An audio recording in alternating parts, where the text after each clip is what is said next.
A man in Tanith, Bane, and olive or yellow. It's hard to tell in the dim light. He appears worried and haggard, as if he hasn't slept for days.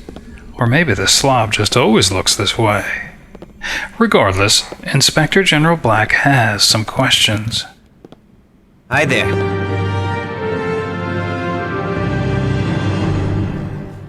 Of course, this is Jemanie. I hope you're here as a friend. You look like decent folk, and I'd hate for you to have sunk to looting. Of course, Lilly wouldn't stoop to looting.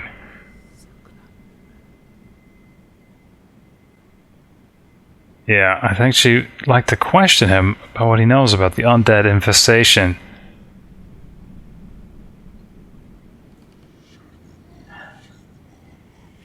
I think I know something about these undead. My brother has been acting funny. He goes to a strange house just north of here. The undead leave it alone. Could possibly be the house she was just disallowed entry. He's not himself. I think they took his mind. There's a group in there, a cult. And my brother mentioned some kind of creature. Alright. That was caught Lily's interest. I don't know anything more about it than that. It's all happened so fast. Right about when the zombies started showing up. Yeah, asking about this house. All that he said was he thinks it's a cult. No clue, but I know they don't get attacked by the zombies. And I know my brother is acting weirder and weirder. They don't want any visitors either. He uses some sort of key to get in, but it's not a normal one. Some kind of magic thing. Yeah, of course, Inspector General Black. Like to have it then. I suppose. I hope that means you'll try and find him. I'm worried.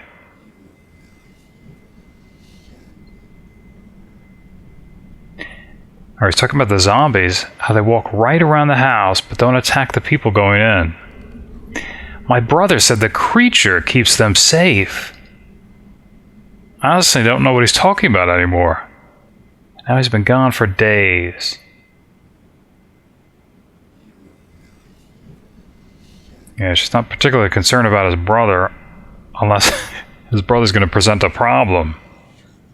If he's a cultist. His name is Torin. He studied at a mage tower outside Waterdeep for a while, but never stuck with it. He's been a little lost. I think he wanted something that had quicker rewards. He didn't have much patience for books. Lilly knows just the type. Alright.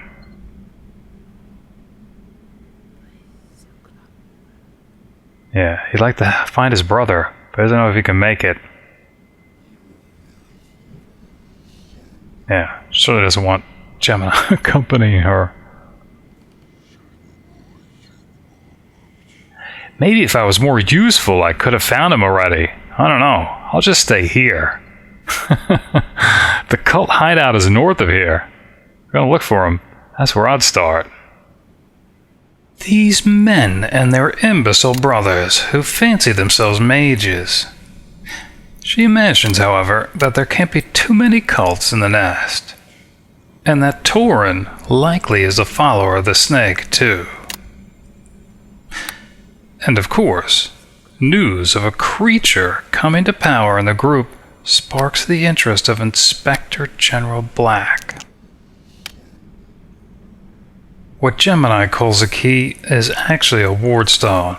A token attuned to the wall of force that blocked her entry into the strange house earlier. She can't wait to see the faces of those sneaky little cultists pale upon her return.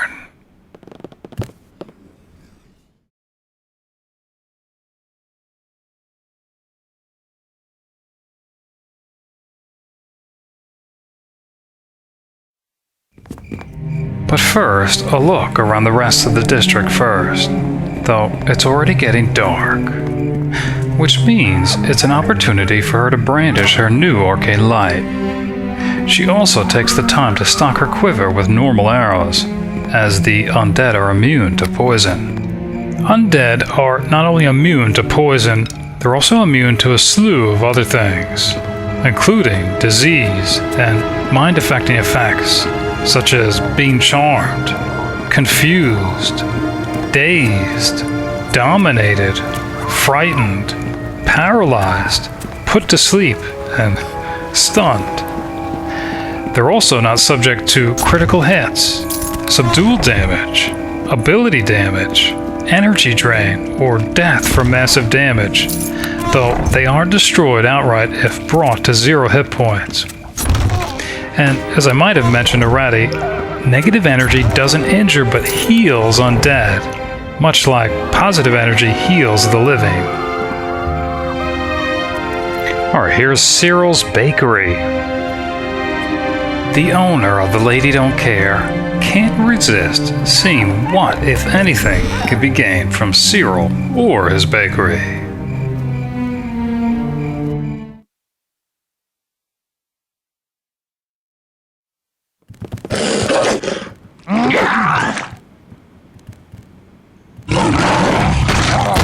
There's tight quarters, but looks like a zombie, obviously.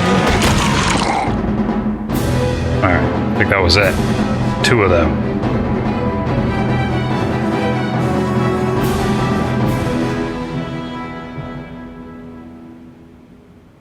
In the middle of the bakery lies a body, and in his or her hand, it's hard to tell with the face turned down, is a scrap of parchment. Lilly has to pry it from the dead baker's hands. A recipe for Leaven bread, a Neverwinter delicacy, and being that the baker held on to it even in death, likely the bakery's most secret one, most valuable one, most successful one. The Lady Don't Care hot bites, now with leavened bread, just like Siril used to make. And in the cabinet, a vial of fairy dust. A welcome ingredient required for some of Marrok the Hammer's recipes of the forge, including the Feyduster short sword.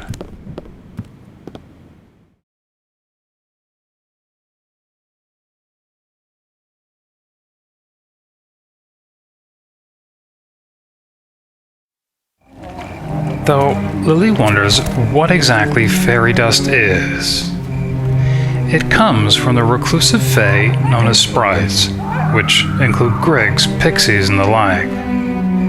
They're anywhere from a foot to 2 feet tall, and are able to fly, which she assumes is where the dust comes from. Their wings.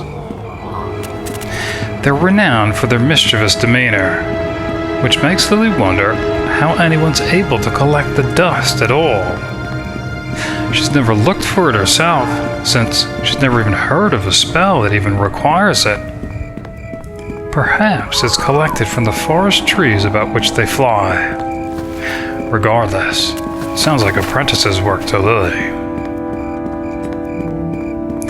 An eagle's feather to her nose, as she needs to convince Bertrand the zombies ate his brother's staff.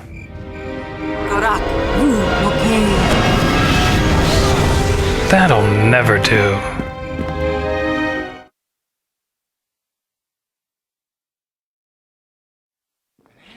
Better she doesn't mention the staff at all. Otherwise, there are handling and storage fees. Hello.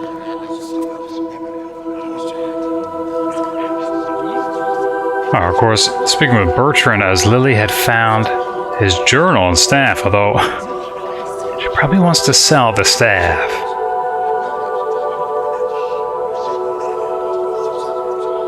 Alright, telling him that she found his body.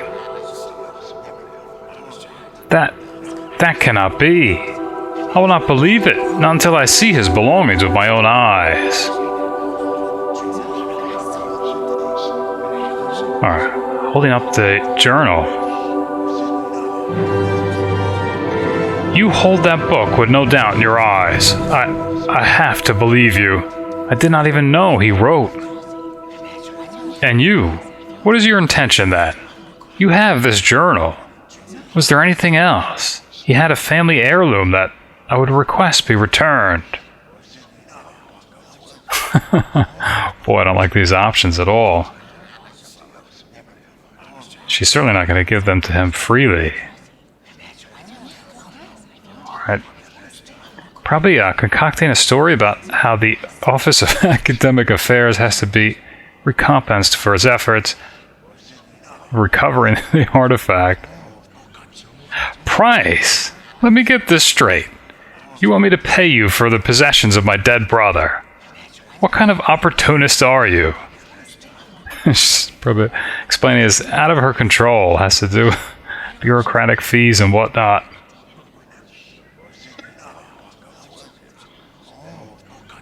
Yeah, she's certainly not going to give him the staff.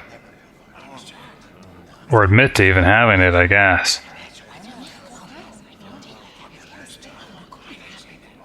Let's see what he's willing to pay for the journal. Well, it would appear that if I want these last written words of my brother, I have no choice. Very well then. I have 400 gold, no more, no less. I assume it will be enough. Yeah. I think that will do fine.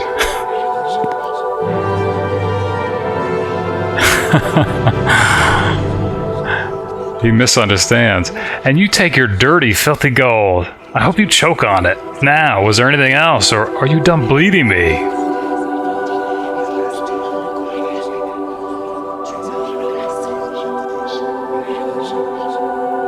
Are you certain? Asking if she has anything else. You had the strangest look on your face when you said that. I'm very perceptive of such things. Of course, Lilly wouldn't lie. Your eyes shift, almost imperceptibly, but I see the movement. You dog. You convinced me of my brother's death, and then try to steal his things. What did you find then? I demand to know.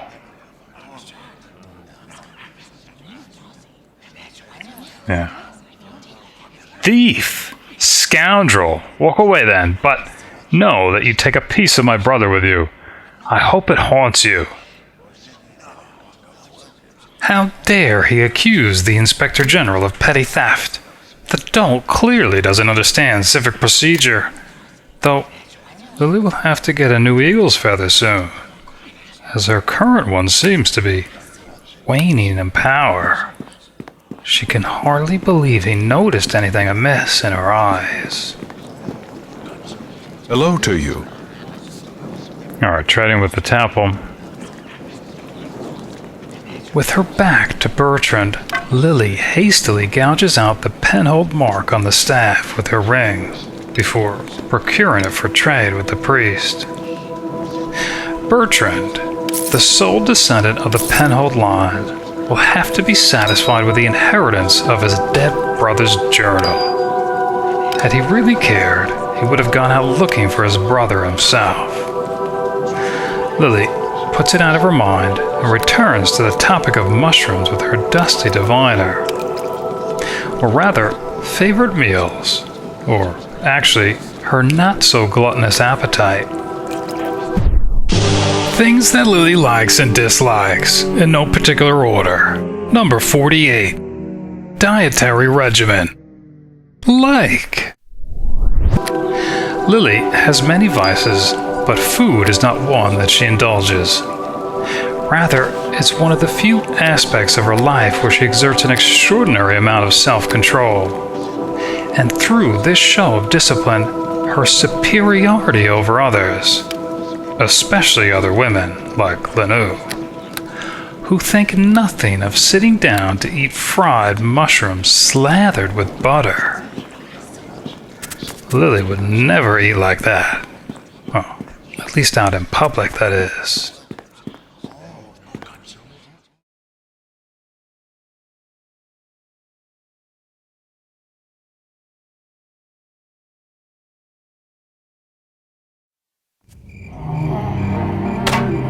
And it has nothing to do with weight, or at least Lilly wouldn't admit it did.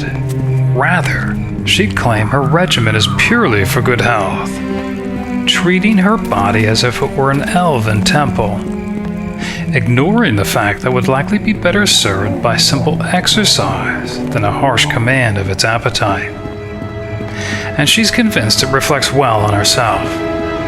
The strict regulation of her appetite, the slow and meticulous way in which she eats, everything cut to its smallest dimension, and never ever the first to finish her meal, if she even finishes it at all. The amazing discipline and self-control of a virtual ascetic among diners. Though, despite all this, her restraint with drink is less obvious, especially since her exile from Duramore.